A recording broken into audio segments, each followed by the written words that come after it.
Hey guys, tonight we begin with something a little less philosophical, but no less fascinating.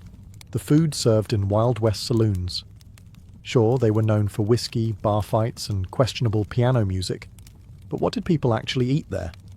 Was it all beans and bacon? Or were there surprises hiding behind those swinging doors? So before you get comfortable, take a moment to like the video and subscribe, but only if you genuinely enjoy what I do here. And let me know in the comments where you're tuning in from and what time it is for you. It's always fascinating to see who's joining us from around the world. Now, dim the lights, maybe turn on a fan for that soft background hum, and let's ease into tonight's journey together. The first thing that hit you when you walked into a Wild West saloon wasn't the piano music or the sound of someone losing a week's wages at cards. It was the smell. Forget the romanticized scent of sizzling steak and fresh cornbread. The real bouquet was more like a punch in the nostrils, a complex blend of sweaty cowboys, wet tobacco, old beer, damp wood, horses that hadn't bathed in a decade, and, if you were lucky, the faintest hint of something cooking in the back.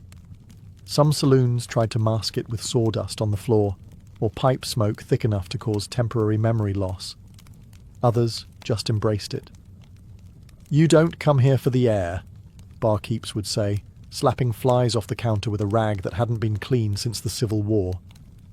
And yet, somehow, there was always a kitchen. It might have been a hole-in-the-wall fire pit with a pan of beans bubbling over embers. It might have been a grumpy woman in a soot-covered apron stirring mystery stew with a spoon that doubled as a self-defense weapon.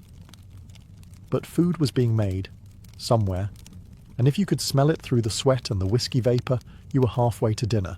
That is, if you could find a seat. Most saloons weren't laid out like modern restaurants. There were no servers, no menus with scripted fonts, just a few splintered tables, some rickety chairs, and one long counter where you could eat, drink, argue, or all three in rapid succession. If you were a regular, the cook might shout something like, "beans or stew," and you shouted back your choice without looking up. If you were new in town, they'd stare you down, trying to guess whether you were going to pay or pass out before the plate hit the table. And that's what made saloon dining so special. It wasn't about taste. It was about survival. You ate what they had, not what you wanted. You sat next to strangers who might rob you or save your life tomorrow. And if the food made you sick, well, that's what whiskey was for. In the hierarchy of Wild West cuisine, beans sat squarely at the top, not because they were delicious, but because they were cheap, indestructible, and could survive an apocalypse, a gunfight, and a stampede without breaking a sweat. Pinto beans, black beans, navy beans, it didn't matter. If it was dry, vaguely edible, and could be boiled into submission, it ended up in the pot. Beans were the unsung heroes of saloon kitchens, served morning, noon, and night, often to men who hadn't seen a vegetable since they left Kansas. Preparation was simple. Step 1. Pour beans into a pot. Step 2. Boil them for 6 hours over a questionable fire. Step 3. Serve them with salt pork, a stale biscuit, and a look of mild apology. Some cooks tried to get fancy, adding lard, onions, or even chili powder if they were feeling ambitious. But most didn't bother. In the Wild West, flavour was considered a luxury, and seasoning was whatever blew in from the open window. Beans were hearty, filling, and predictable, 3 traits that cowboys respected more than gold. They fueled long cattle drives, powered poker nights, and gave you something to chew on while you waited for the piano player to start again, or for someone to get tossed through the front window. The only downside? Aftermath. 1 cowboy eating beans was tolerable. 10 cowboys in a saloon full of beans was a biological weapon. It's said that some bar fights weren't started by insults, but by a single silent but deadly betrayal near the stove. Still, beans were dependable. When the meat ran out, when the chickens fled, and when the cook had exactly 7 brain cells left from the whiskey fumes, the beans remained. Unbothered, unburnt, unchanged. Some cowboys even preferred them. They could be eaten cold, reheated endlessly, and used as makeshift currency in emergencies. Legend has it a man once bought a horse with 3 pounds of salted beans and a promise never to return. So yes, saloon food had its highs and lows, but beans were the baseline, the bedrock, the humble heartbeat of 1,000 dusty meals. You didn't love them, you respected them, and sometimes that was enough. If beans were the soul of Wild West saloon cuisine, salt pork was its slightly greasier backbone, a slab of fat and meat so tough it could survive a thunderstorm, a bar brawl, and 6 months in a saddlebag without changing texture. Salt pork wasn't bacon, though cowboys loved to pretend it was. It was pork belly, heavily salted and often smoked, preserved in barrels with enough brine to season a small ocean. The salt kept it from rotting, and also, arguably, from being edible. Cooked right, salt pork was tolerable. Fried up in a hot skillet, served crispy and sizzling, it had flavour, grease, and that satisfying crunch that made you briefly forget the rest of your dinner came from a can. But cooked wrong, which happened often, it was like chewing a salted boot heel dipped in axle grease. Still, salt pork had its fans. It was easy to transport, hard to ruin, though many tried, and gave even the blandest pot of beans a salty punch of joy, or at least a reason to drink more whiskey. Cooks in saloons didn't waste a single bit. The fat used to fry everything from potatoes to biscuits. The rinds tossed into stews or given to dogs, or to unlucky newcomers who didn't know the difference. One bite, and they'd learn real quick that the barkeep wasn't joking when he said, "Chew slow or choke proud." And yes, sometimes the pork was suspicious. A greenish tinge here, a questionable smell there. But in saloons, the motto wasn't, "Is it fresh?" It was more like, "Did it kill the last guy?" If not, you gave it a try. Salt pork was versatile too. It could be diced into beans, slapped on biscuits, fried alone, or gnawed at like jerky on long rides. Cowboys packed it like treasure, and saloon cooks leaned on it when the chickens ran off or the stew pot got too thin. It wasn't elegant, and it sure wasn't healthy. But in a world where you might ride 60 miles before your next hot meal, salt pork got the job done. And if you survived it, well, you were stronger for it. In the Wild West, stew was the great culinary equalizer, hot, vaguely meaty, and deeply suspicious. It was the one thing almost every saloon served, no matter how ramshackle the kitchen. Why? Because stew was the perfect cover story for whatever odds and ends the cook had lying around, or couldn't legally describe. The base was simple, a pot, a fire, and ambition. You started with water, maybe some beans or potatoes, and then you tossed in whatever hadn't walked away yet. Beef? Sure. Rabbit? Definitely. Squirrel? Yep. Rattlesnake? If it wasn't biting anymore, toss it in. One traveller once claimed he found a boot string in his bowl. He wasn't even mad. It was the most chewable part. Meat quality varied wildly. Some stews had tender chunks of beef from the local butcher. Others, well, they had meat, the kind you didn't ask about. If the cook looked nervous and the dog population had recently decreased, you just ate around the chewy bits and prayed. Vegetables, when available, were usually boiled into oblivion. Carrots became orange smudges. Onions disappeared completely. Potatoes held on the longest, but eventually surrendered. The result? A bubbling brown-grey slurry that smelled way better than it looked and tasted better than you'd expect, assuming enough salt. Spices were a luxury. Most stew got its kick from whatever was on the cook's hands or knife. If you got black pepper, you were in a fancy place. If you got chili powder, congratulations. Your sinuses were about to be cleared by force. But despite the mystery, stew was comfort food for the weary cowboy. It was hot, it was filling, and it could be stretched endlessly by just adding water. One pot might feed a dozen men, or be reheated 3 days in a row until it developed the consistency and personality of old glue. You didn't eat stew because it was delicious. You ate it because it was there, because it was warm, and because nothing else in town was edible, unless you liked chewing tobacco and regret. Just remember, never ask what's in it. Because in the Wild West, ignorance wasn't just bliss, it was dinner. Not every cowboy could afford a steak, but nearly every saloon had something bread-like to soak up the stew. That something usually came in one of two forms: soft, flaky biscuits that were heavenly when fresh, or hardtack, which was basically bread's undead cousin. Let's start with the biscuits. When done right, which was rare but magical, they were warm, buttery, and flaky enough to convince a man he'd stumbled into a proper kitchen. Cooks who could make good biscuits were local legends. Some claimed their secret was lard, others swore by buttermilk. A few probably just had lucky hands and low standards.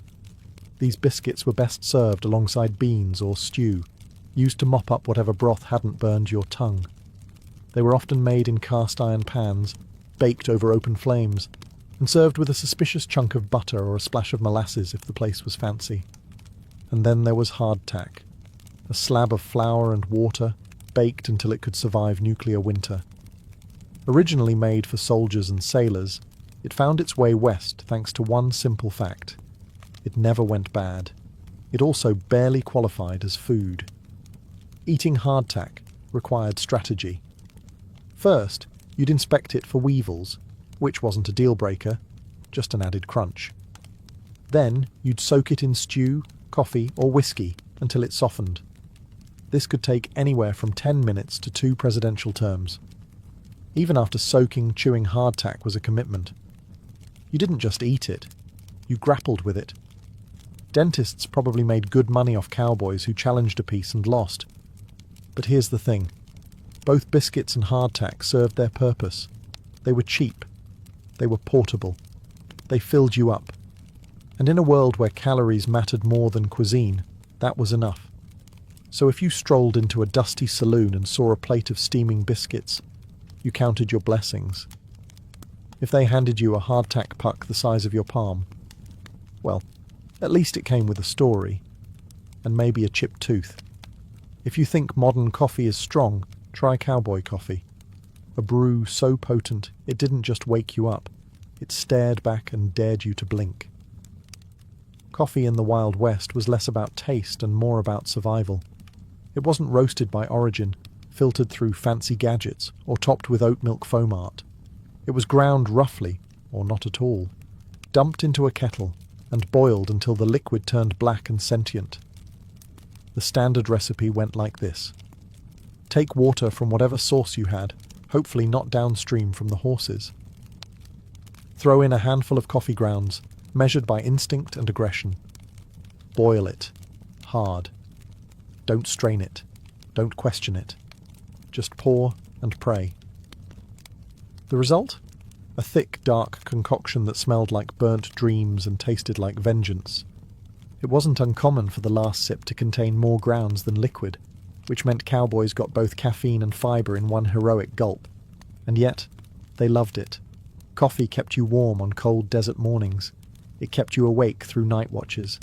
It masked hangovers and helped digest questionable stew.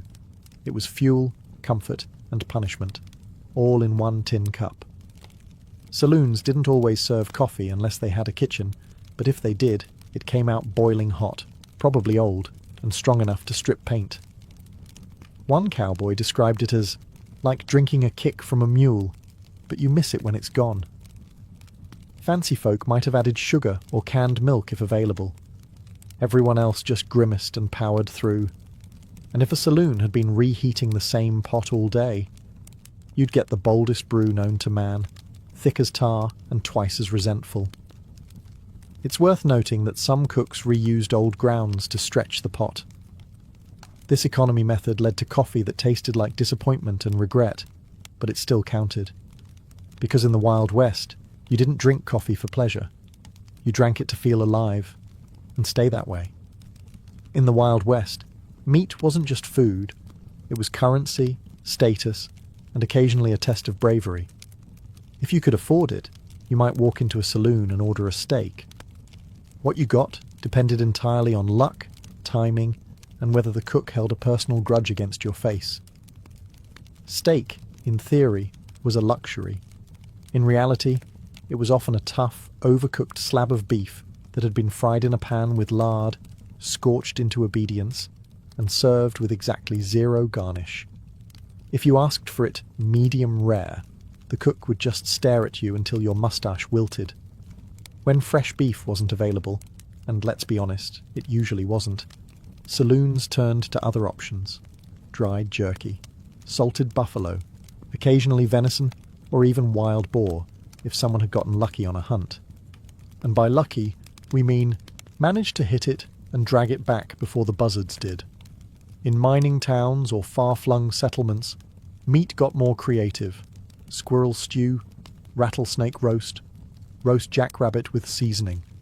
If it had legs and didn't belong to a customer's horse, it was fair game. Sometimes you were served meat, and no one told you what it was. That was a sign to eat quietly and not ask questions. If you chewed too long or found something resembling a whisker, you just sipped your whiskey, nodded solemnly, and accepted your fate. There was also the risk of age. Some meats had been hanging around long enough to earn names. Cooks would slice off the bad parts, drown the rest in gravy, and tell you it was well-aged. If your plate twitched when you poked it, you were entitled to one raised eyebrow and nothing more. Still, when the meat was fresh and the cook wasn't drunk, you might get a real meal. A sizzling slab of beef, a fried egg on top, and maybe a biscuit on the side. A plate that reminded you why people survived gunfights, for this. But most of the time, you ate what was there, and hoped it didn't eat you back. In a Wild West saloon, dessert wasn't really a category. It was more of a happy accident, the result of a cook with spare ingredients and a tiny sliver of mercy.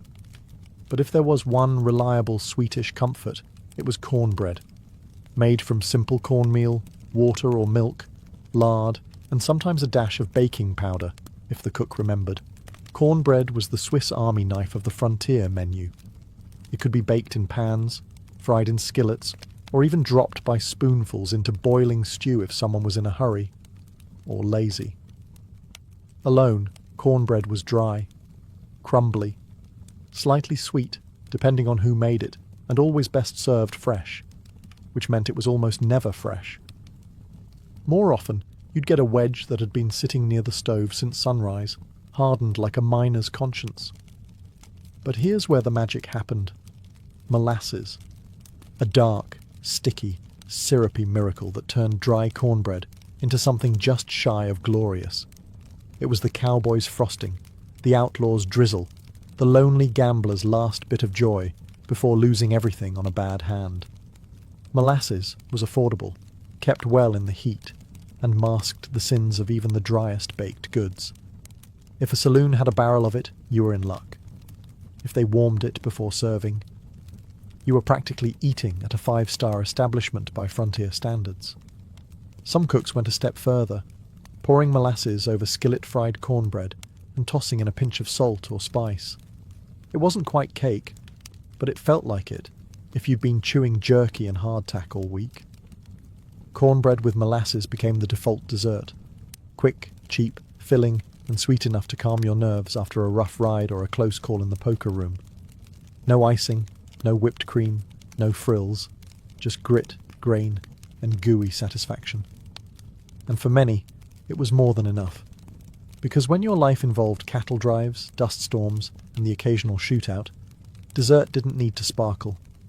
It just needed to remind you that not everything in the West was trying to kill you. If you were lucky enough to stumble into a saloon before noon, preferably sober and not bleeding, you might have been offered eggs and chicken. And if so, you were in the presence of a miracle. Or a trap. Let's start with the eggs.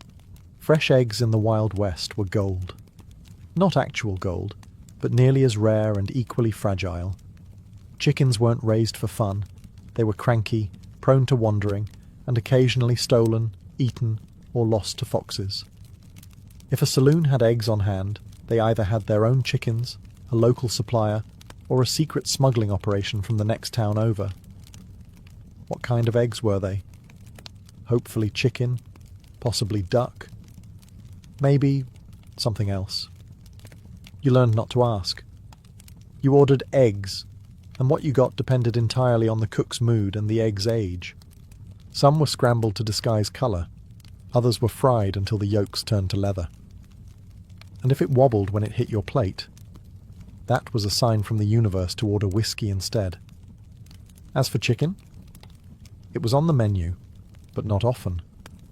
If it said fried chicken, what you'd probably get was a scrawny bird that died angry. Tough, bony, and fried in lard until the flavour tapped out, chicken wasn't always worth the chewing. But it was meat, it was hot, and it wasn't beans again, so folks ate it gratefully. You might get a drumstick the size of your thumb, or a whole quarter roasted on an open flame. You might also get a feather in your gravy, and that was just part of the charm. Breakfast offerings of eggs and chicken were a status symbol for saloons.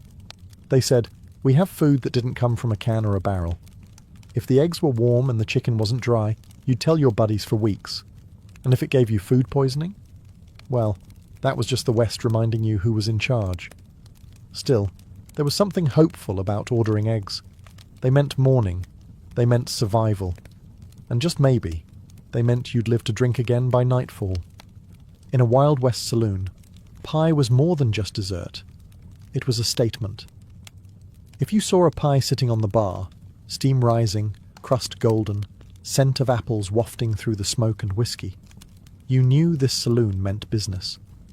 You also knew that someone in the kitchen had put in real effort, which was practically a love letter in a land of bean slop and overcooked pork. Now, don't get ahead of yourself. Pie in the Wild West wasn't a perfect lattice-topped pastry with farm-fresh fruit. It was a rough, rustic affair, uneven crusts, fillings made from canned or dried fruit, and usually served lukewarm at best. Whipped cream, not unless a cow followed you into town. The most common varieties were apple, peach, or berry. Berry being a flexible category that sometimes included raisins or things that only vaguely resembled berries. If the cook had a sweet tooth, you might get a dash of cinnamon. If not, you got crust, sugar, and optimism. Still, pie was a rare treat. Most cowboys hadn't seen one since they left home, and saloons knew that offering pie gave them a competitive edge. A good slice could pull customers from 2 towns over, and if the pie was warm and flaky, you better believe someone would threaten to shoot over the last piece. There are recorded stories, and a few exaggerated legends, of poker games that ended in gunfire over dessert disputes. You took the last slice was as valid an offence as cheating at cards. In a world where men had been stabbed over spilled whiskey, pie was practically sacred. Of course, not all pies were created equal. Some were mostly crust, some were experimental. Some had fillings that hinted at being fruit once, in a previous life.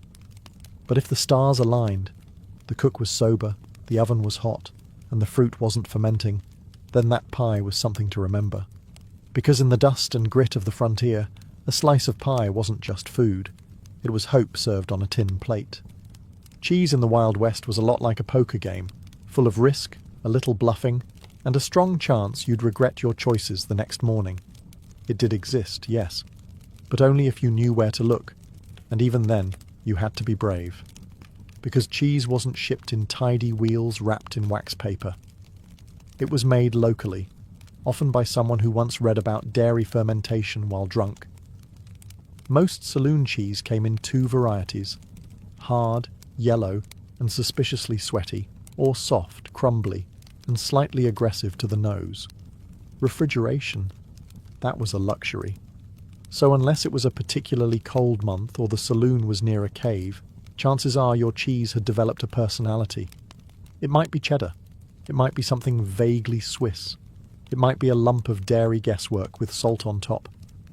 And if it squeaked when you bit into it, well, that was between you and your jaw. Cheese was usually served in chunks alongside bread, jerky, or if you were lucky, a pickle. It helped balance out the saltiness of everything else, and gave cowboys a protein boost between brawls. You could even melt it over beans or toast it on cornbread, assuming the cook was feeling artistic. But beware, some saloons cut corners. Cheese might be old butter gone wrong, or curdled milk pressed into a bar shape and rolled in pepper to distract you. One travelling merchant once said he bought cheese in Nevada that tasted like boiled sock with a rind. He still ate the whole thing, because even bad cheese was still cheese. And in the Wild West, a saloon that offered any cheese at all stood out. It meant the owner had connections to a local farm, or at least access to a cow that hadn't been rustled yet. Offering cheese wasn't about flavour, it was a flex, a symbol of civilization in a place where most people still bathed with sand. So if a saloon plate came with a slice of cheese, you'd eye it, sniff it, tap it with your fork, and then eat it anyway. Because in the West, a gamble was just part of dinner. If it could be soaked in vinegar and forgotten in a jar, chances are it was served in a Wild West saloon. Pickling wasn't just a flavour choice, it was a survival strategy. Before refrigeration, saloon kitchens relied on brine and sourness to keep food from crawling off the shelf.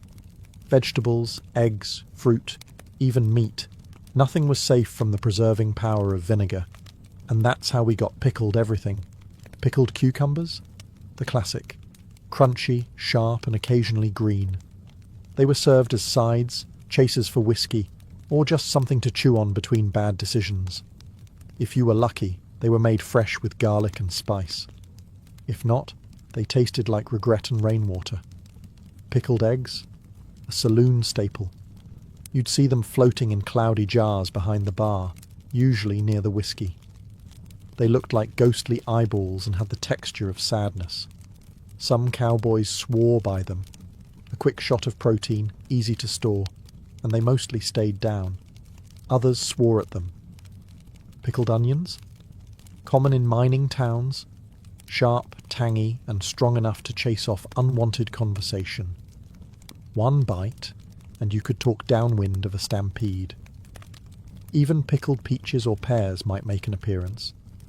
When dried fruit was soaked in sweet brine to create a dish both confusing and strangely addictive. It wasn't dessert, it wasn't dinner, it was just wet, vinegary optimism. The beauty of pickled goods was their shelf life. A saloon could keep jars around for months, sometimes years, without worrying about spoilage. And in a place where meat went bad faster than a poker hand, that was invaluable. But let's be honest.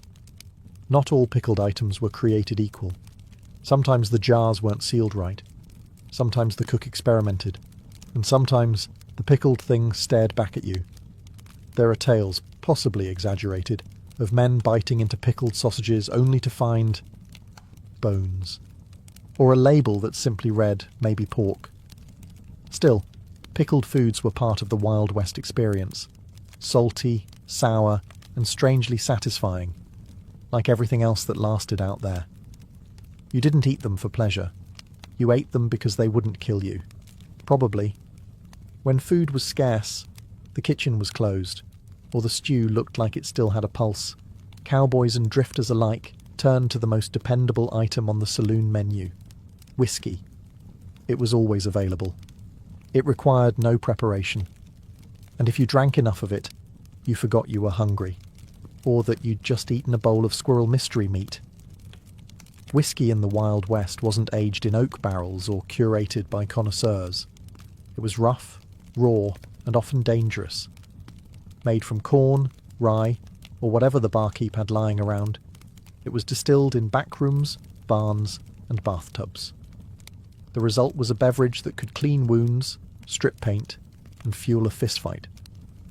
Some called it rot gut, others chain lightning, and a few simply referred to it as lunch. When beans were burnt and bread was mouldy, men drank their calories, one burning shot at a time. Saloon whiskey wasn't just a drink, it was a survival tool. It helped numb the pain of trail dust, heartbreak, broken ribs, and highly questionable stew. One shot before a duel, 2 shots after, and maybe 3 more while you waited to see if your bullet wound was serious. It was common for saloons to serve whiskey specials, which came with a side of beans or a biscuit, not for flavour, but to keep you upright. Some men ordered whiskey with a pickled egg floating in it, which somehow counted as both hydration and protein. And of course, whiskey was social glue. You bought it to make friends, to start fights, and occasionally to apologise after both. You could measure a saloon's reputation by how fast its whiskey knocked a man off his stool. Quality? Don't ask. Some whiskey was barely more than coloured moonshine. Additives ranged from tobacco juice to cayenne pepper. It burned going down, and if it didn't, you were probably drinking kerosene. Still, no one complained, because whiskey was warm, cheap, and honest, the only thing on the menu that never lied about what it was. And on nights when your meal came in a glass, with no fork and no judgment, you raised it high, and called it dinner. In any Wild West saloon that dared serve food, there existed a shadowy, smoke-covered figure whose power rivaled that of the bartender, the sheriff, and the town preacher combined: the cook. This individual, often unshaven, always irritable, was either a life-saving genius or a culinary war criminal. There was no middle ground. You'd never see them smile, but you'd remember their cooking for days, either in gratitude or gastrointestinal trauma. Saloon cooks weren't trained chefs. They were usually ex-miners, ex-cons, or ex-somethings who knew how to build a fire and weren't afraid of questionable meat. Their kitchen. A fire pit, a dented stove, and a single cast-iron pan that hadn't been washed since the gold rush. And yet, somehow, they fed entire saloons. On a good day, they'd whip up a pot of chili that could bring a man to tears. In a good way. The biscuits would be warm, the beans cooked through, and the cornbread just sweet enough to remind you of home. But on a bad day, the beans were scorched, the meat was grey, and the stew had an unsettling layer of oil that moved when the pot was still. You didn't complain. You couldn't. Saloon etiquette was clear. Never insult the cook. Because the cook controlled everything. The salt, the grease, the mystery meat ratio. If they liked you, you got the freshest cut. If not, you got the spoon scrapings from last night's disaster, reheated into chilly surprise. They also doubled as the saloon's unofficial bouncer. No one wanted to get hit by a ladle that had just survived frying salt pork. And if the cook had a cleaver, which many did, they could clear a room faster than a shotgun. Despite their moods, these cooks were vital. They kept cowboys on their feet, miners from passing out, and travellers from collapsing mid-sentence. They worked long hours in heat and smoke, took insults as seasoning, and lived by a single rule. If you don't like it, there's the door, or the whiskey. So whether they were your saviour or your saboteur, you always nodded respectfully to the cook. Because in the Wild West, they held your stomach and your fate in their greasy, glorious hands. Now that we've walked through the swinging doors, sniffed the stew, and stared down a pickled egg in a foggy jar, the real question remains: would you actually eat the food served at a Wild West saloon? Let's be honest, modern taste buds might not survive the experience. The beans were basic, the meat was a gamble, and the stew was more mystery than meal. You'd need strong teeth, a stronger stomach, and the kind of appetite that comes from riding 40 miles on a sunburned horse with nothing but dust in your lungs. But here's the thing. For the cowboys, miners, gamblers, and misfits of the American frontier, saloon food wasn't about gourmet flavour or Instagram-worthy plating. It was about fuel, calories, heat, a warm plate between gunfights, train robberies, or another night sleeping in a barn next to a mule named Regret. It was about survival. You didn't ask where the meat came from. You didn't complain if the biscuit crumbled like chalk. You just sat down, ate what was handed to you, and washed it down with something strong enough to kill bacteria, or at least make you stop caring about it. And when food was good? When the beans were fresh, the coffee didn't bite back, and the cook had spared a little molasses for the cornbread. It felt like a miracle. So would you eat it? If you lived back then? Yes. You wouldn't just eat it, you'd be thankful for it. You'd scrape the bowl, wipe the plate with your crust of bread, and order seconds with coins that still smelled like dynamite and horse sweat. You'd laugh with strangers, curse the cook, toast with whiskey, and maybe, just maybe, end the night with a slice of pie and a story worth telling. Because saloon food wasn't glamorous. It was gritty, greasy, and real. And in a world where the West was still wild, that was enough. Long before tattoos were scrawled across biceps and backs in trendy shops with buzzing needles, they were something far older, etched not with fashion in mind, but with mystery, meaning, and survival. Let's rewind to a time when cities didn't exist, when gods hadn't yet been given names, and humans lived close to the bone, in both spirit and skin. Enter Ötzi the Iceman. Discovered in 1991, frozen in a glacier between Austria and Italy, his mummified body was over 5,000 years old, older than the pyramids, older than Stonehenge. And yet, across his leathery skin, researchers found something incredibly modern: tattoos. 61 of them, to be precise. They weren't ornamental spirals or stylized animals. They were dark carbon marks, dots and lines running down his spine, behind his knees and around his ankles. Here's where it gets wild. The locations of Ötzi's tattoos matched known acupuncture points. Was this a primitive form of pain management? An ancient healing technique? Or something more spiritual? A rite of endurance carved directly into the flesh? We'll never know for certain. But one thing is clear. Even in the Stone Age, humans were already marking their bodies with purpose. And Ötzi wasn't alone. In ancient Egypt, tattoos appeared predominantly on women, including priestesses and dancers. These weren't decorative butterflies or names of lost lovers, but rather symbolic patterns, often placed around the abdomen, thighs, and chest. Some scholars believe these tattoos were intended to offer protection during childbirth, to channel fertility, or to ward off evil spirits, like spiritual armor drawn right onto the body. Even in Nubia, south of Egypt, archaeologists unearthed mummies with animal figures tattooed on their limbs: bulls, crocodiles, symbols of power and survival. Across these early societies, tattoos weren't acts of rebellion. They were acts of reverence, resilience, and ritual. They carried meaning, not in ink alone, but in pain, permanence, and belief. So next time you see someone's sleeve of ink at the gym or on the subway, remember, they're carrying on a tradition that started not in a studio, but in the ice, in the sand, and in the sacred silence of forgotten millennia.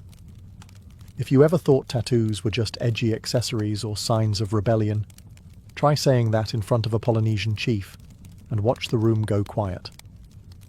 In Polynesian cultures, tattoos weren't optional or decorative. They were sacred.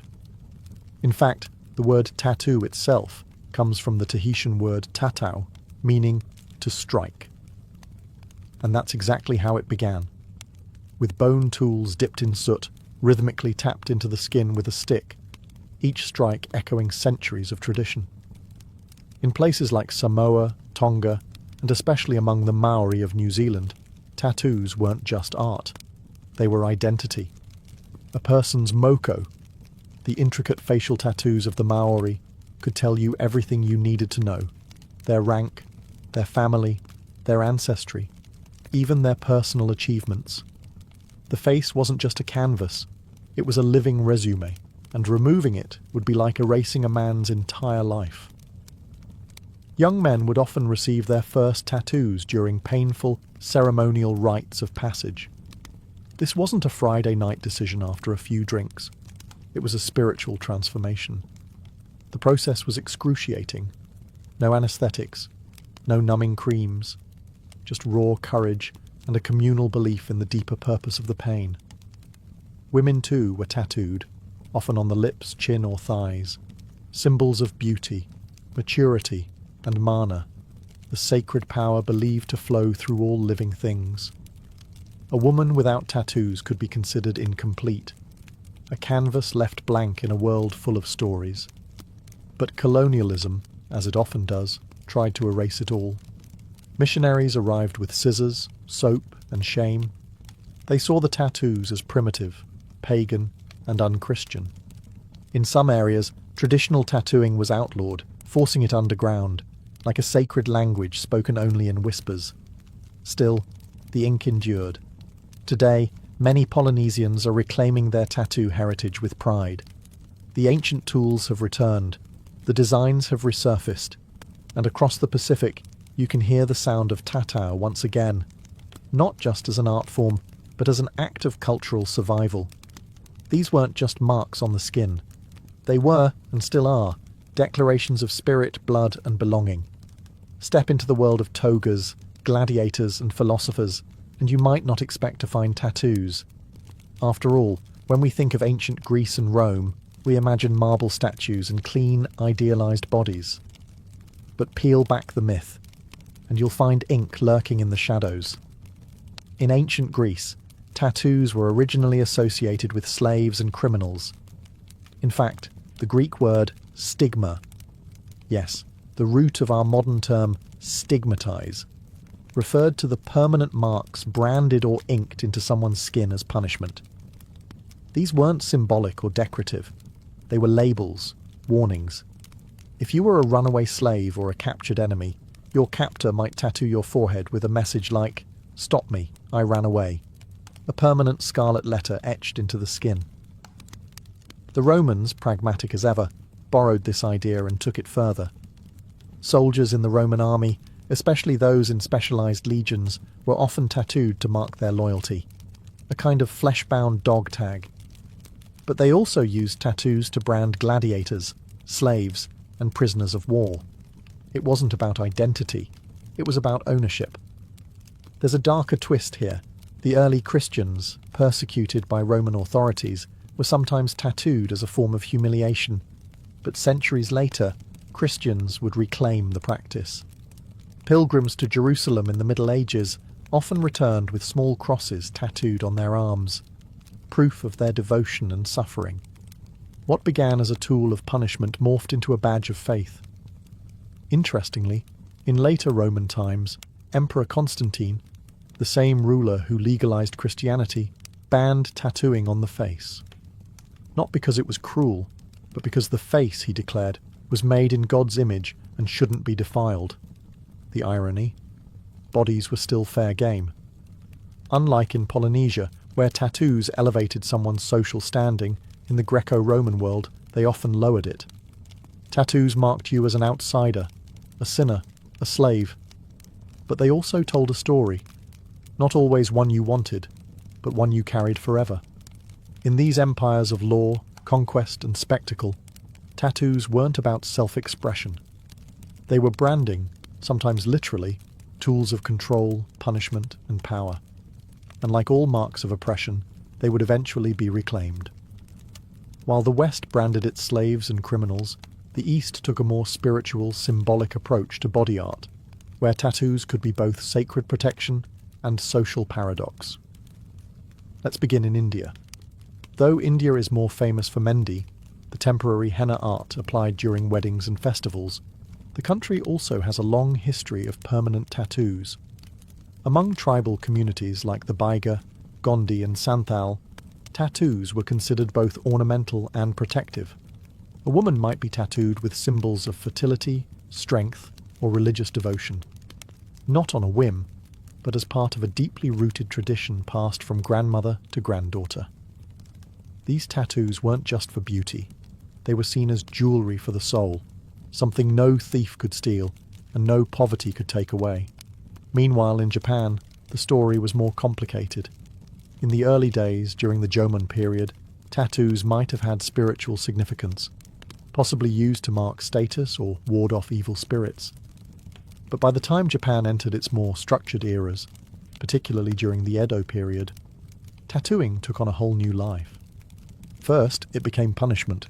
Criminals were tattooed on the face or arm with marks indicating their crime and region, permanently branding them as untrustworthy. Imagine walking into a village and everyone instantly knowing your sins just by reading your skin. But then something fascinating happened. A counterculture emerged. Outcasts, including firemen, labourers, and later members of the Yakuza, adopted tattoos not as shame, but as honour. They created elaborate full-body designs called irizumi, often depicting dragons, tigers, and mythological figures. These were masterpieces, carved into the flesh over hundreds of painful hours. Each design told a story, a personal legend inked beneath society's judgment. At the same time, Buddhist pilgrims in Southeast Asia developed Sakyant tattoos, geometric designs and Pali scriptures believed to offer protection, strength, and spiritual blessings. These were administered by monks using sharpened bamboo or steel rods, and always accompanied by chants and prayer. In the East, tattoos could be holy or taboo, sacred or criminal. It all depended on who wore them and why. But one thing was certain. In these cultures, skin was never silent. It spoke of power, punishment, prayer, and pride. As the Roman Empire gave way to the rise of Christianity, the tattoo needle, once a symbol of identity or punishment, began to vanish from the Western world. Why? Because in the eyes of the Church, the body was no longer just flesh. It was a temple. And temples apparently weren't meant to be scribbled on. The early Christians had a complex relationship with tattoos. On one hand, some groups adopted tattoos as declarations of faith. Pilgrims travelling to Jerusalem would have small crosses tattooed on their wrists to signify their devotion, a permanent spiritual passport. These were symbols of endurance and survival, proof they had made the sacred journey and lived to tell the tale. But that was the exception, not the rule. By the early Middle Ages, the dominant message coming from religious authorities was clear. Marking the body was a pagan practice, and pagan meant sinful.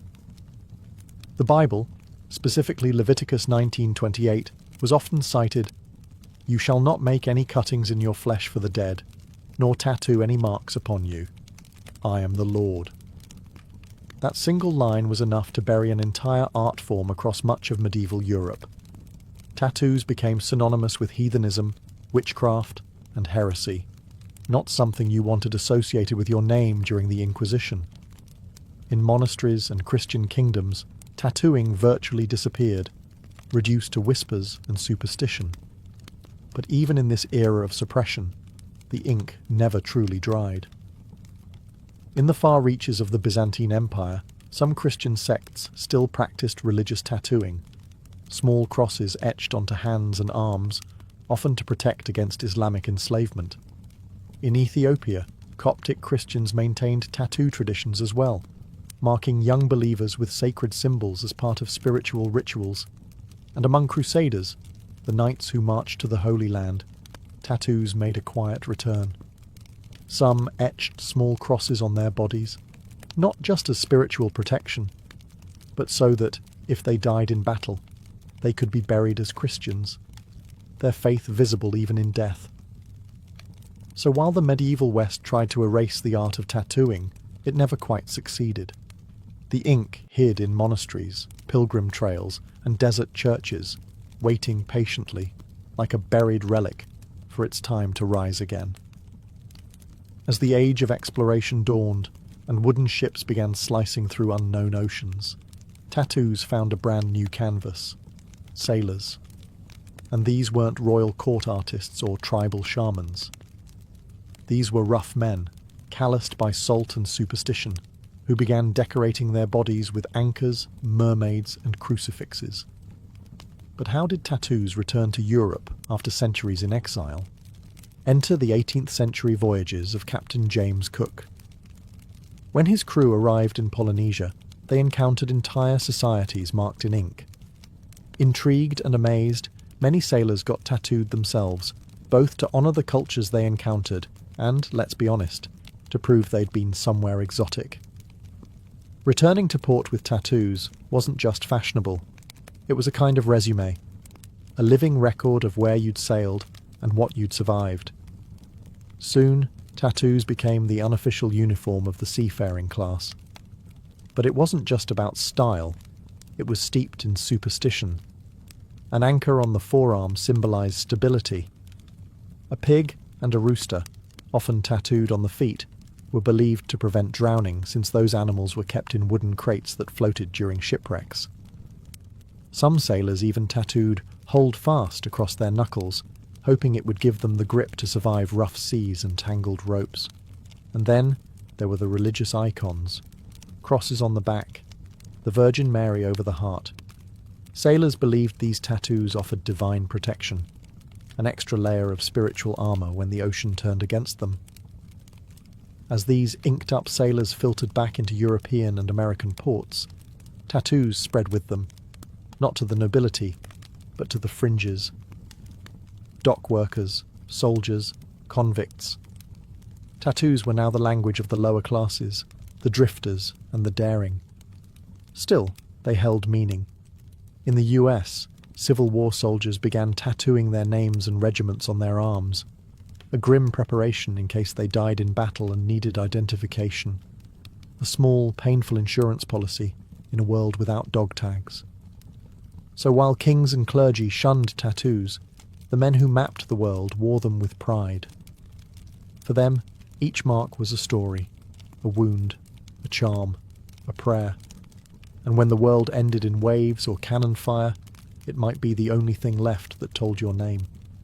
By the 19th and 20th centuries, tattoos had drifted far from temples and tribal rites. In many parts of the world, they had become marks of defiance, especially behind bars.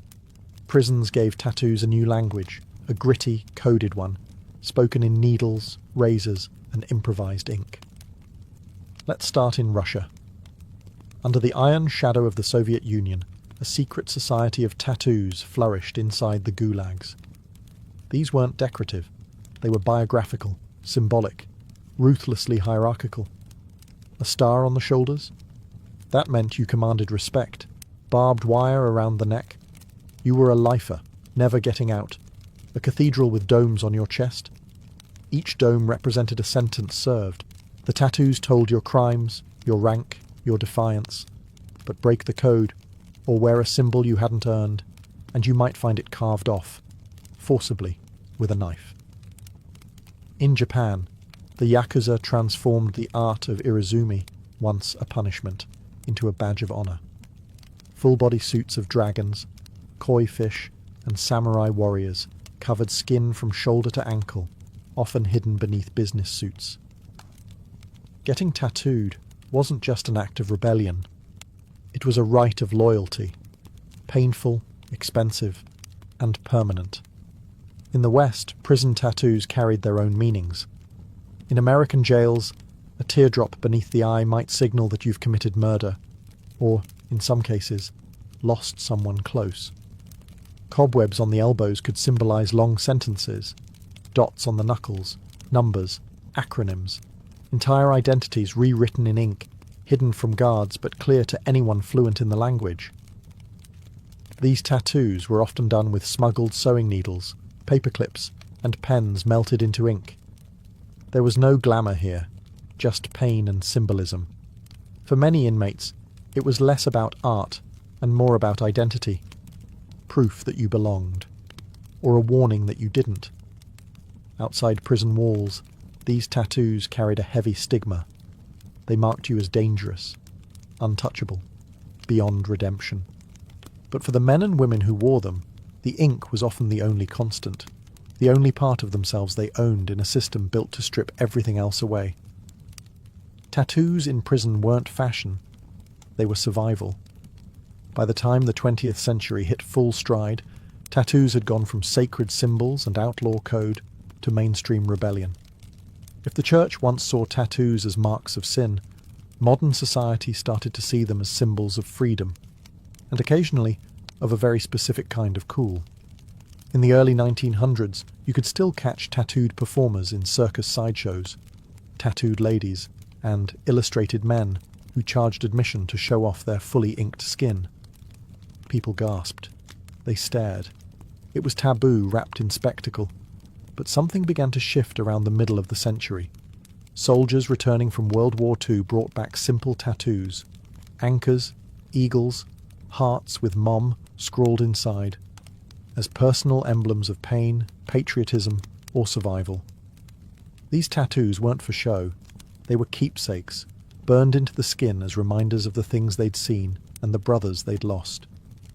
Then came the counterculture.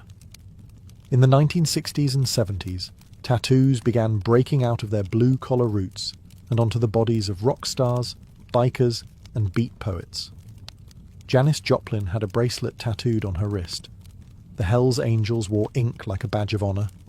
The act of getting a tattoo, still a bit frowned upon by polite society, became an act of rebellion. A way to say, I don't care what you think. And tattoo parlors? They were no longer hidden dens in seedy alleyways. They started to go legit. Artists like Lyle Tuttle, who famously inked Cher and the Rolling Stones, turned the needle into a brush. Suddenly, tattoos weren't just symbols. They were statements. Personal, political, powerful. But the stigma didn't vanish overnight. Even into the 1990s and early 2000s, having visible tattoos could keep you from getting hired. No visible tattoos was printed right into many job applications. Ink still whispered of crime, deviance, or recklessness, especially for women whose tattooed bodies were policed more harshly. And yet, the tide was turning. Tattoo TV shows emerged. Celebrities embraced full sleeves. Tattoo conventions popped up everywhere. The art form was no longer a subculture. It was culture. From rebellion to runway, tattoos had finally re-entered the mainstream. But they never forgot their roots. In a world where everything from our voices to our memories lives in the cloud, you'd think something as analog as a tattoo might be left behind. But instead, tattoos have entered a renaissance, not just surviving the digital age, but evolving with it. Today, tattoos are more than ink and skin. They're powered by apps, augmented by tech, and designed with machines that would make 19th century sailors weep. Some artists now use AI to generate hyper-detailed designs. Others work with machines that print ink with surgical precision. And then there's the rise of smart tattoos, experimental patches embedded with sensors, capable of tracking vitals, controlling devices, or even lighting up with LED ink. It's not science fiction. It's already being tested in labs. But even without the tech, tattoos are booming. What was once taboo is now celebrated across professions, genders, and cultures. Doctors have full sleeves. Teachers wear wristbands of ink.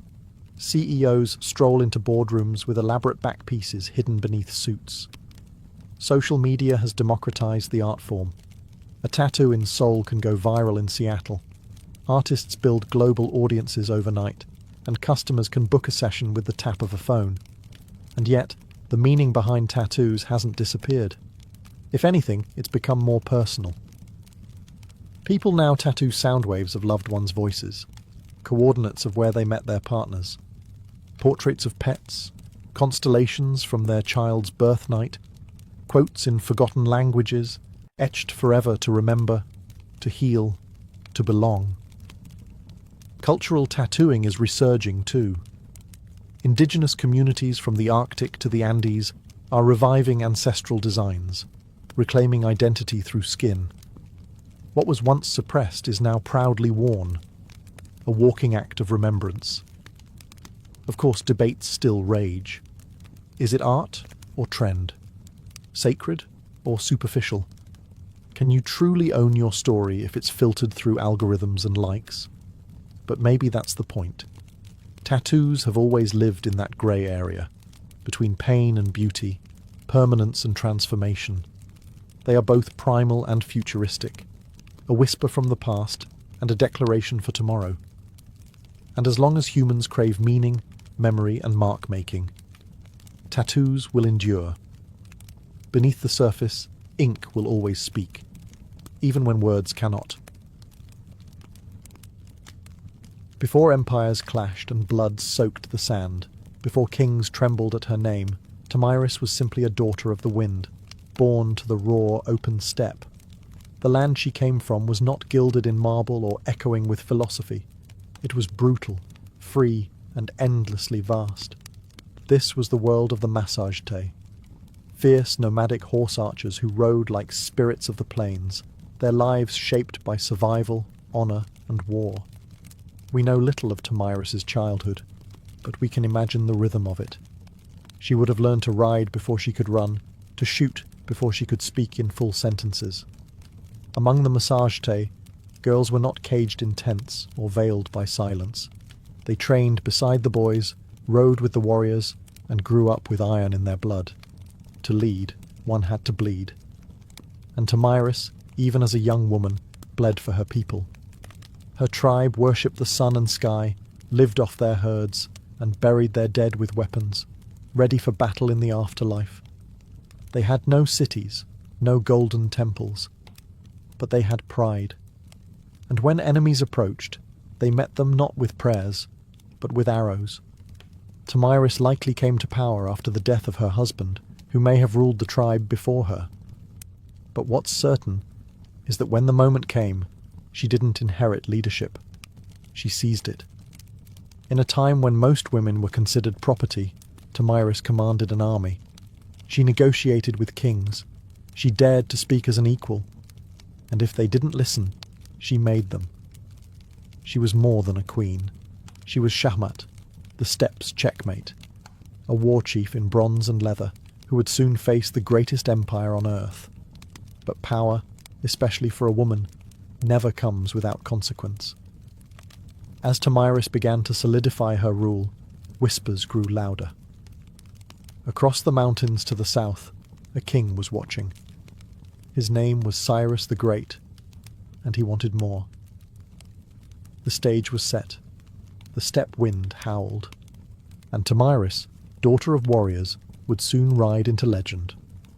While Tomyris reigned over the open steppes, far to the south, a different kind of power was rising. Structured, imperial, relentless. Cyrus the Great, founder of the Achaemenid Empire, had already conquered Lydia in the west and Babylon in the south. His banners flew over deserts, mountains and cities where languages changed every few days' ride.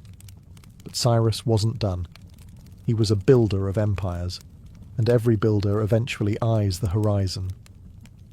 To Cyrus, the Massagetae were a threat wrapped in opportunity. They weren't rich in gold or cities, but they controlled the northeastern frontier, and that meant access to key lands, resources and trade routes. More importantly, the Massagetae had something no empire could afford to ignore: pride. And pride, in Cyrus's eyes, could be bent or broken.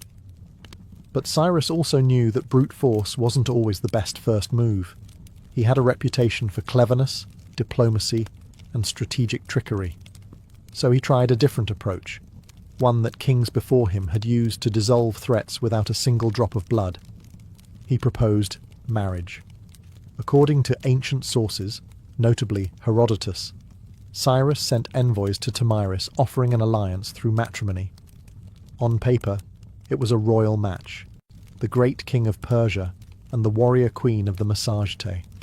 But Tomyris wasn't naive. She saw the proposal for what it was, not an offer of love or partnership, but a calculated attempt to absorb her people without a fight.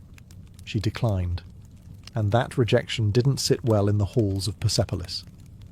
With the diplomatic games over, Cyrus shifted to his favourite language: war. He ordered his army to cross the Araxes River, the natural barrier that separated Persia from the land of the Massagetae. He was going to take what Tomyris refused to give. But Tomyris was already preparing. She knew the terrain. She knew how her people fought, on horseback, fast and furious. And most of all, she knew Cyrus wasn't just coming for land. He was coming to crush a woman who dared to say no. The world's most powerful king had declared war, but he had no idea what kind of fury he had just awakened on the steppe. Cyrus the Great, master strategist and seasoned conqueror, believed he could outwit Tomyris. He had faced kings, crushed cities, and subdued nations. To him, the Massagetae were little more than wild nomads with fast horses and no cities to defend.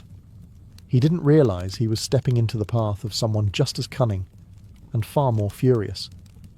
Tomyris had warned him. After rejecting his marriage offer, she sent a clear message: cross the Araxes River, and you will regret it. But Cyrus crossed anyway, building a bridge of boats to carry his army into Massagetae land. Instead of striking immediately, Tomyris pulled her forces back, luring Cyrus deeper into unfamiliar terrain. The Persians found an abandoned camp, well stocked with food, and more importantly, wine, a luxury the nomadic Massagete rarely indulged in. It was a baited trap, and Cyrus took it, perhaps thinking the enemy had panicked and fled. Inside the camp, he left a portion of his army under the command of General Harpagus, a trusted officer. As the Massagete returned under the cover of night, they fell upon the drunk and unsuspecting Persians with deadly precision. The battle was brutal and swift. Among the dead was Spargapises, Tomyris' son and a Massagete commander. Accounts differ on what happened next. Some say Spargapises was taken alive and, realizing his capture, begged for death and took his own life. Others claim he was killed in the fighting, but all agree. When news reached Tomyris, something inside her shattered, and then turned to steel. Her grief was volcanic, but her rage, that became legendary. She sent another message to Cyrus. This one wasn't a warning, it was a vow. "You may be a glutton for blood," she said, "but I swear I will give you your fill." She promised to make the ground run red with Persian blood, and her vengeance would not be quiet. Cyrus had taken her son. He had violated her land. Now he would meet not the queen of the Massagete, but the mother of a slain warrior, and the last face he would ever see. The next battle would not be a skirmish. It would be an execution. The sun rose over the plains like a blade, sharp and blinding. Tomyris stood at the head of her army, no longer just a queen, but a storm given form. Her warriors, hardened by the nomadic life, painted their faces with ash and rage. This wasn't about politics anymore. This was about blood. Cyrus, for all his might, had underestimated the Massagete. He assumed they would fight like the tribes he had conquered before, chaotic, uncoordinated, easy to crush. But Tomyris had spent her life among warriors. She understood how to strike, not blindly, but with precision. She rallied her forces for a full-scale assault on the Persian invaders. And this time, she wasn't holding back. The location of the final battle is lost to history, swallowed by the vastness of the steppe. But what's clear is that Tomyris launched a ferocious counterattack. Her cavalry swept across the plains like a tide of knives. They fired arrows from horseback, closed in with axes, and fought like people with nothing left to lose. The Persians, battle-hardened, disciplined, and experienced, weren't expecting this level of organized fury. Tomyris didn't just lead her troops, she fought beside them. Her presence on the battlefield ignited her warriors like wildfire. Every strike was driven by vengeance. Every charge was an answer to her son's death. Cyrus tried to hold the line, but it shattered. The Persians were routed. Many died where they stood. Others fled into the endless grasslands, only to be hunted down. And Cyrus the Great, the man who had conquered Babylon, Lydia, and nearly the known world, fell in the chaos. Whether he was slain in combat or captured and executed depends on the version told. But either way, he died on Tomyris' terms. What came next is infamous. According to Herodotus, Tomyris found Cyrus's body on the battlefield, ordered his head severed, and then, in a final act of symbolic revenge, submerged it in a wineskin filled with human blood. "Drink your fill," she said, "of the blood you thirsted for." Was it historical fact or poetic embellishment? Maybe both. But it didn't matter. The message was eternal. Tomyris was not to be conquered. When the dust settled and the grass drank deep the blood of empire, Tomyris stood victorious. A warrior queen who had done what no king or army before her could.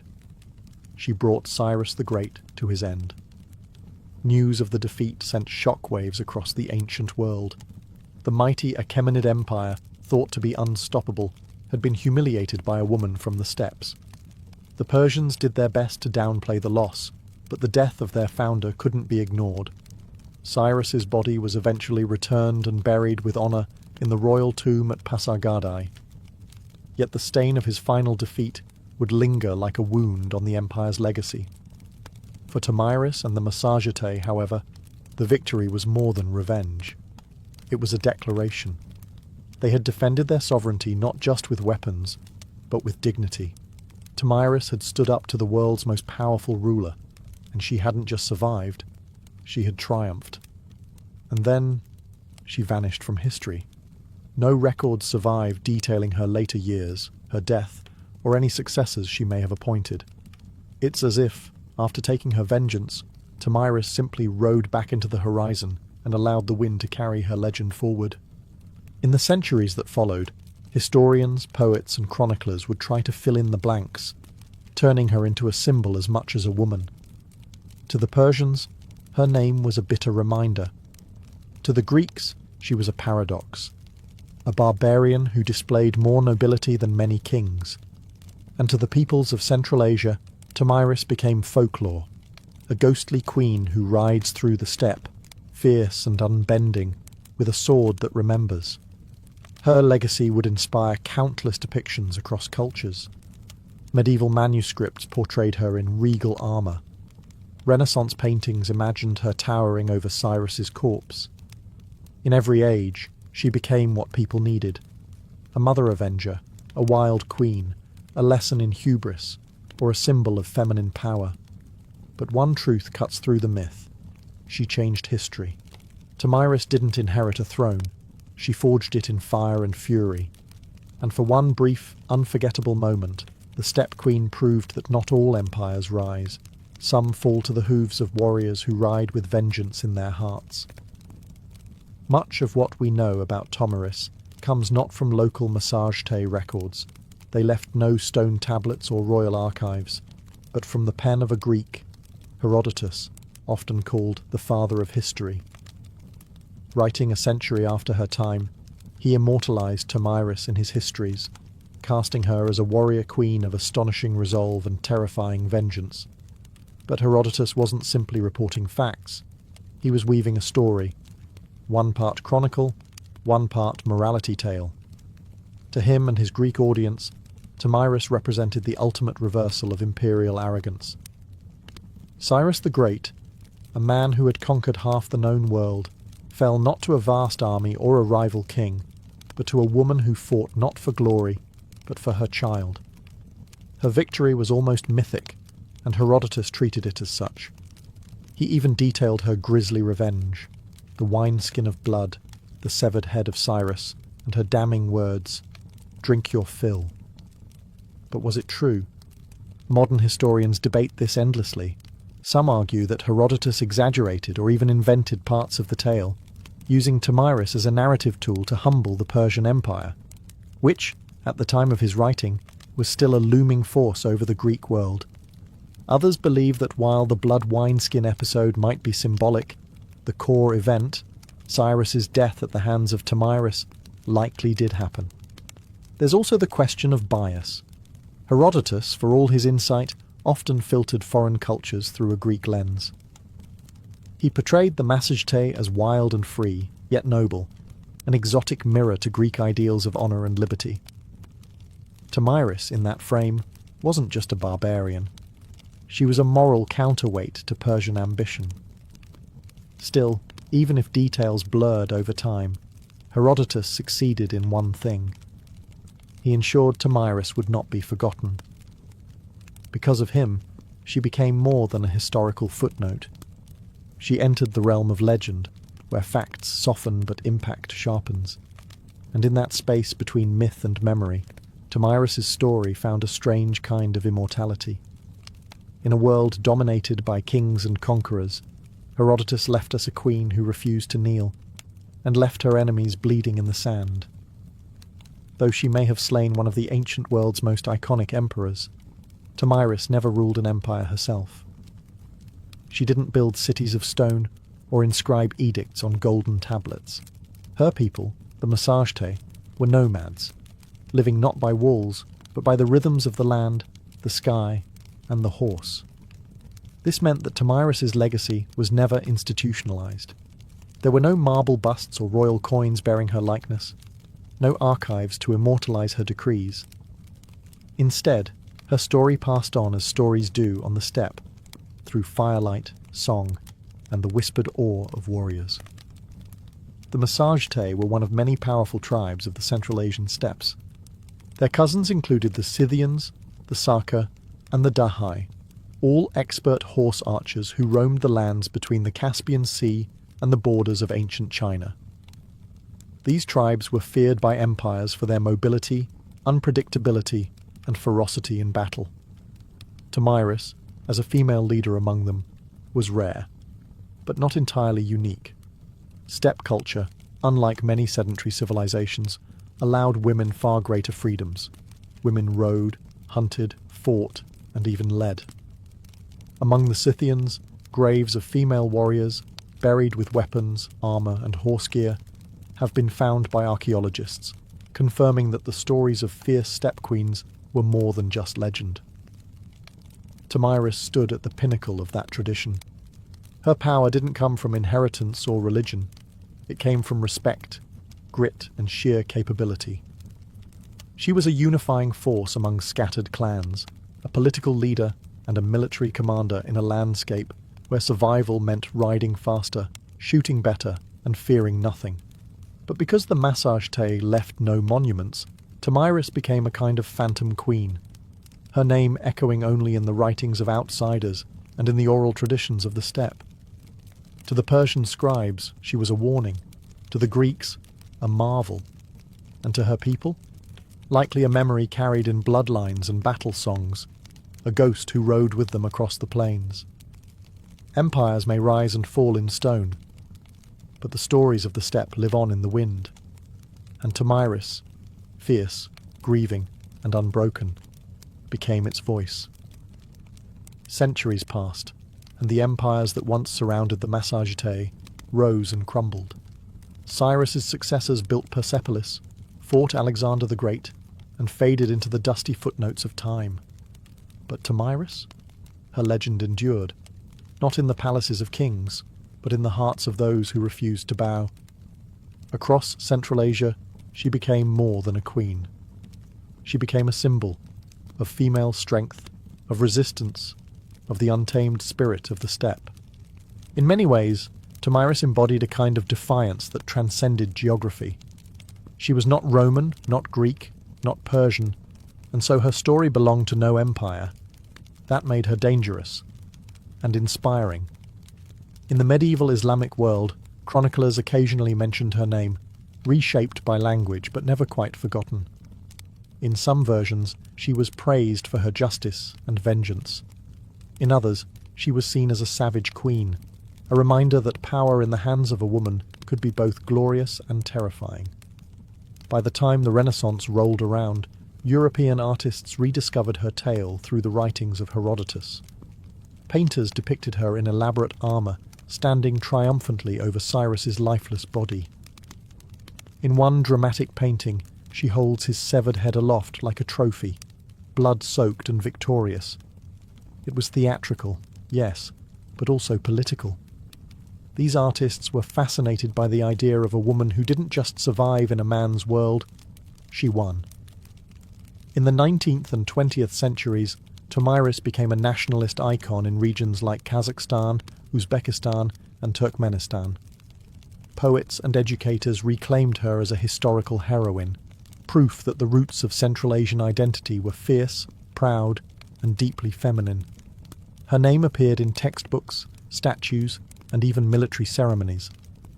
A woman who had once ruled on horseback with a bow in hand was now riding once more, through memory and myth, through rebellion and pride. In a world that still wrestles with the idea of powerful women, Tomyris remains a challenge. She wasn't perfect, saintly, or tame. She was decisive, brutal when necessary, compassionate only to those who deserved it. She was resistance in human form, and the blood of empire on her hands was a crown she wore without apology. History tends to favour the builders of monuments, the writers of laws, the kings who carve their names into stone. Tomyris did none of these. She left no empire behind, no palace to excavate, no royal seal to decipher, and yet, her name still lives. Not because she ruled forever, but because she refused to be erased. She stands as a contradiction to how history often remembers women, not as helpmates or footnotes, but as forces of destiny. Tomyris didn't beg for recognition. She took it with blood and fire. She didn't ride behind a king. She rode against one, and won. Her story is retold in classrooms from Central Asia to Europe, not simply because she killed Cyrus the Great, but because she dared to defy him. She wasn't defending an empire. She was defending freedom, a freedom that rode on the backs of horses, that hunted with hawks, that slept under the stars. A freedom that could not be neatly drawn on a map. Today, her statues rise from Kazakhstan's capital cities, and her face adorns coins and textbooks. To modern Central Asians, she is a mother of nations, a link to a pre-Islamic, pre-Soviet, proudly nomadic past, a reminder that their identity wasn't born in submission, but in the cry of battle and the gallop of horses. In a world still divided by power, by gender, by memory, Tomyris is a beacon, not just because she killed a great king, but because she taught us something even greater. That dignity is not given, it is seized. That sometimes leadership looks like a mother grieving her son and refusing to let the killer walk away. We often wonder why some names survive while others vanish. Tomyris survived because she was unforgettable. Because in a time when women were expected to disappear into the tents of men, she rose, blade in hand, fury in heart, and carved her story into the flesh of history. Empires fall, statues crumble, but legends ride. And somewhere, in the whispering winds of the steppe, a queen still gallops, unbroken, undefeated, and utterly unforgettable. Long before encryption keys and surveillance cameras, there was a simpler concern. How do I keep my stuff safe from nosy neighbours, wandering animals, and ambitious thieves? As human societies shifted from nomadic bands to settled civilizations, possessions accumulated. And with possessions came problems: envy, theft, and the need to secure. The instinct to protect what we value is ancient, primal even. Once humans began storing food, tools, or sacred items in permanent dwellings or temples, they had to find a way to keep others out. But how do you guard something when you can't stand watch forever? The answer: invent a mechanism to do it for you. The earliest known attempt at mechanical security dates back to ancient Egypt, roughly 4,000 years ago. And what's astonishing is not just that they had locks, it's that the basic principle behind their invention still exists today. The Egyptian wooden pin lock was a marvel of early engineering. It used a wooden bolt fitted with a set of holes and wooden pegs. When the correct key, often a large wooden tool with corresponding pins, was inserted, the pegs lifted, allowing the bolt to slide open. Remove the key, and gravity dropped the pins back into place, sealing the door. This wasn't a novelty. These locks were used on storage rooms, tombs, and even temple gates. They were installed vertically, often on the inside of doors, to make tampering harder. While they may seem primitive by today's standards, the brilliance of these early systems lies in their underlying logic. They weren't merely barriers, they were puzzles. And like all good puzzles, they challenged the uninvited. What's more, these locks reveal something deeper about the people who made them. They didn't just fear theft, they anticipated it. They thought ahead. They invested time and skill in protecting things that mattered. And in doing so, they laid the groundwork for an entire field of human innovation: security. So the next time you lock your front door, remember, you're not just turning a deadbolt. You're continuing a tradition started by ancient hands, driven by a timeless truth. Some things are worth guarding. The Egyptian wooden pin lock wasn't just the world's first known lock. It was also the ancestor of nearly every pin tumbler mechanism used today. Simple, elegant, and surprisingly effective, it served temples, homes, and storage rooms across ancient Egypt for centuries. And it all started with a few pieces of wood, a bit of clever design, and a deep need for privacy. Imagine a large wooden door, not one with hinges like today's, but more like a vertical plank barrier. On the inside of that door sits a wooden bolt that slides horizontally to block the entrance. But embedded within that bolt are several holes, and inside each hole rests a wooden peg. Those pegs drop into slots cut into the door frame itself, preventing the bolt from sliding open. It's locked. Now here's the magic. The key, a large wooden implement resembling a modern toothbrush, has corresponding pegs or pins that match the positions of those in the bolt. Insert the key into the bolt, and the pins inside are pushed up just enough to clear the frame slots. Once lifted, the bolt can slide open freely. Remove the key, and gravity does the rest. The pins fall back into the frame holes, relocking the door. It's mechanical memory without springs or gears, just wood, weight, and ingenuity. What made this system so impressive was its balance of complexity and reliability. It was relatively easy to craft using available materials, but hard to bypass without the correct key. And since each lock was slightly different, thanks to hand carving, keys weren't interchangeable. Your lock was your lock. These pin locks weren't reserved just for the rich or royal either. Archaeological findings at sites like Nineveh, and even later at Persian and Assyrian locations, show the concept spread widely across ancient civilizations. Egypt may have invented the idea, but the lock had legs. Beyond practical use, these locks carried symbolic power. In tombs and sacred buildings, locking something wasn't just about physical protection. It signified reverence, finality, the belief that certain things should remain untouched unless you were worthy enough to possess the key. Security in ancient Egypt wasn't just a function, it was a statement. While Egypt gave us the earliest mechanical locks, ancient Mesopotamia pioneered a very different form of security, one that relied less on mechanics and more on identity. In the land between the Tigris and Euphrates, security wasn't sealed with bolts and tumblers. It was pressed in clay, with symbols, authority, and trust.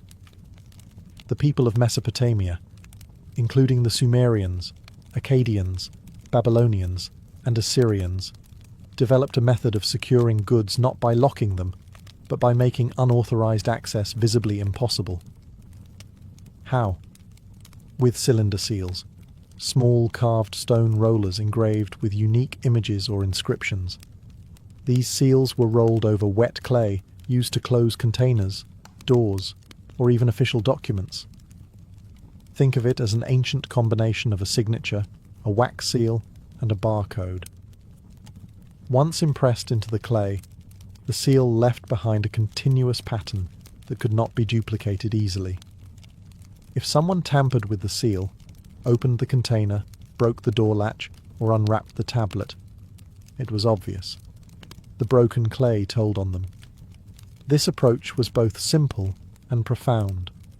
In a world without padlocks or alarms, it focused on deterrence through visibility. The seal didn't stop you from opening something. It told the world that you had. High-ranking officials, merchants, and priests all had their own personalized cylinder seals, often passed down through generations. These seals carried such prestige that some people were even buried with them, as status symbols and tools of the afterlife. But Mesopotamian security wasn't just about clay. They also secured temple treasuries and granaries using rope bindings that could only be removed by cutting, often tied with elaborate knots or seals that would clearly show tampering. The idea was always the same: make the risk of exposure more terrifying than the reward of theft. This concept of security as accountability, of linking access to a person's identity and social status, would echo for millennia. Even today, we log in with usernames, verify with signatures, and rely on records more than locks. In Mesopotamia, to protect something wasn't just to keep it hidden. It was to publicly proclaim who had the right to touch it. As ancient Greek city-states rose in wealth and complexity, so too did their need for personal security. From treasuries in temples to coin-filled storerooms and private homes, the Greeks faced the same age-old challenge. How do you keep things safe when you can't always be there to guard them? Surprisingly, The Greeks were slower than their Egyptian and Mesopotamian neighbours in developing mechanical locks. Instead, they leaned heavily on trust, social norms, and physical barriers, sometimes reinforced by surprisingly clever, though rudimentary, devices. One such innovation was the bar and pin lock, used mostly for doors and chests. It consisted of a horizontal bar placed across a door on the inside, with a hole through which a key could be inserted from the outside to lift the bar. These keys were often large, flat iron rods, shaped like the letter F or P. They weren't the most discreet. In fact, some were almost as long as a forearm. Carrying one around made it quite obvious that you had something to protect. But Greek keys and locks weren't just functional. They also held cultural significance. Being entrusted with a key symbolized authority and responsibility. In Homer's Odyssey, Penelope is described as holding the key to Odysseus's storeroom, a symbol of her power within the household. However, Greek locks had limitations. They were often crude, easily forced, and dependent on physical size more than subtlety. What truly kept valuables secure was often a combination of concealment, guards, and communal expectations. In temples and state treasuries, rooms were sealed with rope and wax, with the city-state holding multiple keys, requiring several officials to be present to open a sacred store. Even homes were designed with layered access, multiple rooms, limited entry points, and gates that could be barred from within. Wealthy homes might employ slaves or hired guards to watch over valuables, adding a human layer of protection to the relatively simple mechanical devices. While the Greeks admired cleverness, metis, the cunning intelligence, they didn't yet channel it into lock-making the way later civilizations would. Still, they laid the cultural groundwork. Keys as symbols of status, access as a matter of trust, and security as a balance between strength and social control. If the Egyptians gave us the concept of the pin lock, and the Greeks wove trust into tradition, it was the Romans who truly elevated lock-making into a practical art. With their metallurgical skill, obsession with order, and vast bureaucracy, the Romans brought precision, portability, and innovation to ancient security. And their ideas still echo through modern locks today. Roman locks were primarily made of bronze and iron, allowing for much greater durability and smaller, more intricate designs than their wooden predecessors. They adopted the Egyptian pin-tumbler principle, but miniaturized it, refined it, and in some cases, completely reinvented it. Roman locksmiths created warded locks, which used internal obstacles, or wards, that only allowed a properly shaped key to rotate and unlock the mechanism. This meant that simply inserting any tool wouldn't work. The key had to match the internal layout. Their keys, by the way, were marvels in themselves. Made from iron or bronze, Roman keys came in all sizes, from large, staff-like keys used for city gates to finely crafted ring keys worn on the finger like jewellery. These ring keys didn't just look elegant. They served a functional purpose, offering constant access to locked boxes or cabinets without the need to carry bulky tools. It was status and utility, wrapped in metal. But the real genius came with Roman puzzle locks, complex mechanisms hidden inside ornate boxes, where pressing the wrong latch or turning the wrong angle wouldn't just fail. It might trap the lock tighter. These were used not only for securing valuables, but for hiding documents, religious relics, or even poison, a favourite trick in Roman political circles.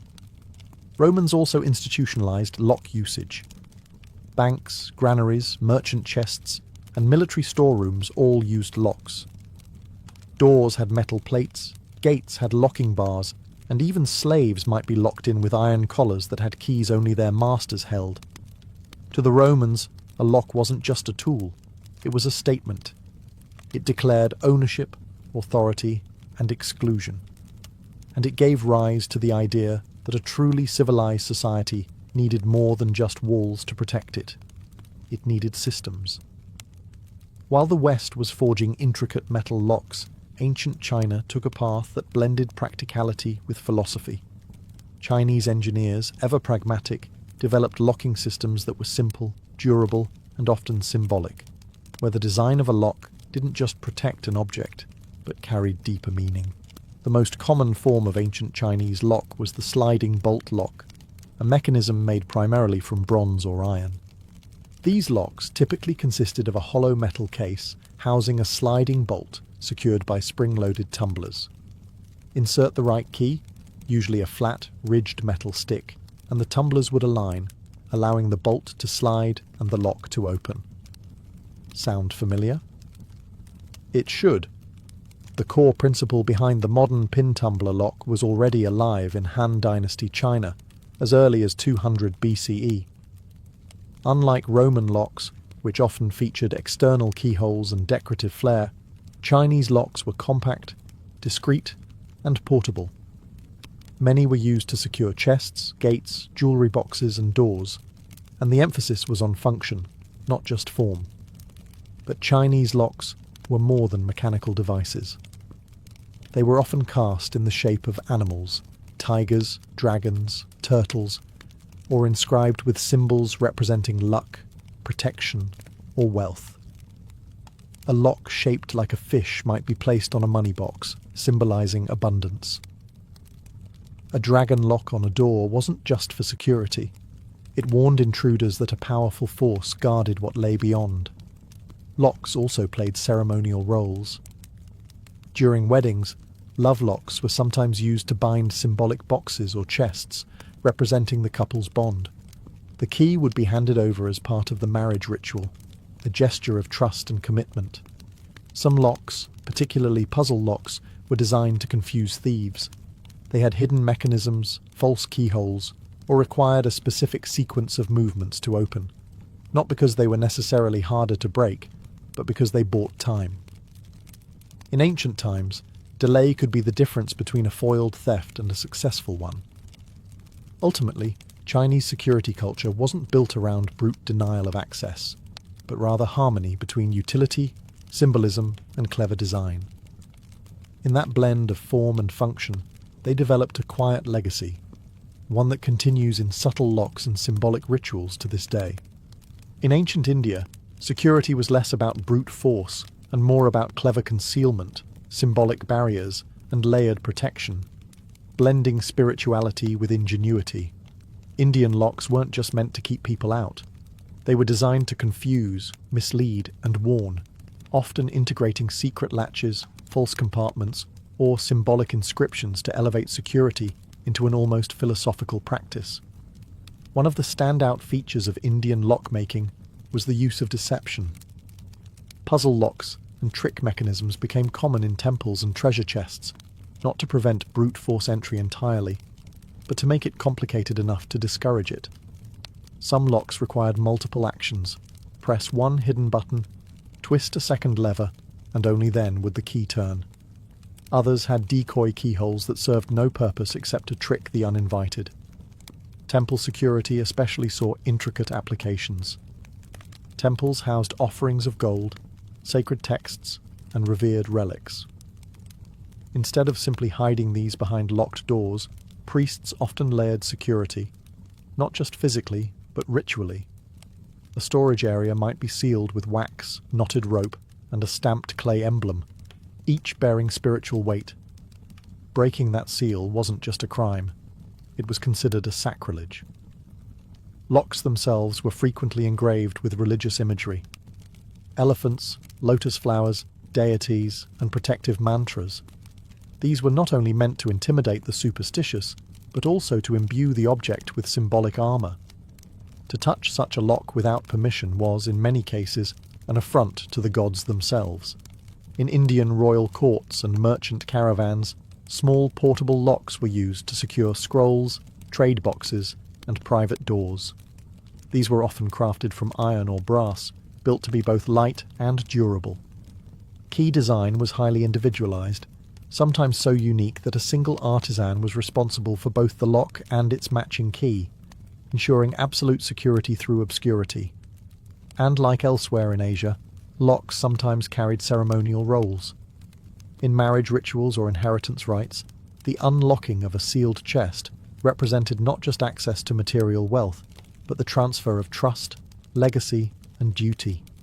For ancient India, the best lock didn't merely block. It puzzled, it protected, and it whispered, "Only the rightful may pass."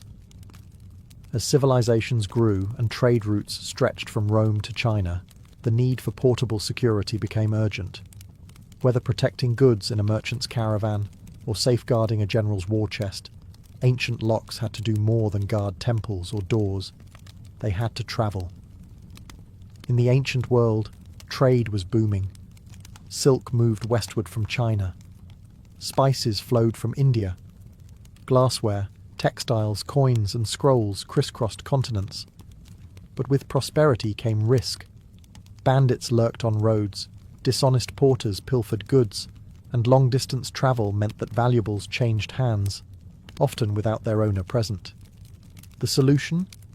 Locks that were compact, durable, and hard to tamper with. Roman merchants often used small iron padlocks to secure chests, saddlebags, and warehouse doors. These locks had spring-loaded mechanisms and ring keys, robust enough to resist casual theft but light enough for travel. They were found from Britain to Syria, buried in ruins or rusted shut in shipwrecks. Their widespread presence speaks to a universal concern: protecting mobile wealth. Chinese traders and officials used portable sliding locks, often made of bronze, attached to chests or carts. Some were cleverly disguised, appearing ornamental or embedded within the box itself, and often featured engraved symbols or inscriptions marking ownership. If someone broke the lock, it was not only obvious, it could be prosecuted as both a crime and a dishonor. Nomadic peoples across Central Asia also developed leather and metal clasp systems, where metal rings and latches could be tied or locked over tent flaps, horse packs, and weapon cases. While these systems were less complex, they emphasized speed and visibility. A traveler would immediately know if their goods had been touched. And on the battlefield, locks were often used on weapon caches, treasury wagons, and command tents. In war, controlling access was crucial, not just to resources but to information. Scrolls and maps were sometimes sealed in locked boxes, often with multi-key systems, requiring more than one officer to open them, an early version of two-factor authorization. Across cultures, one thing remained consistent. The more mobile the world became, the more ingenious locks had to be.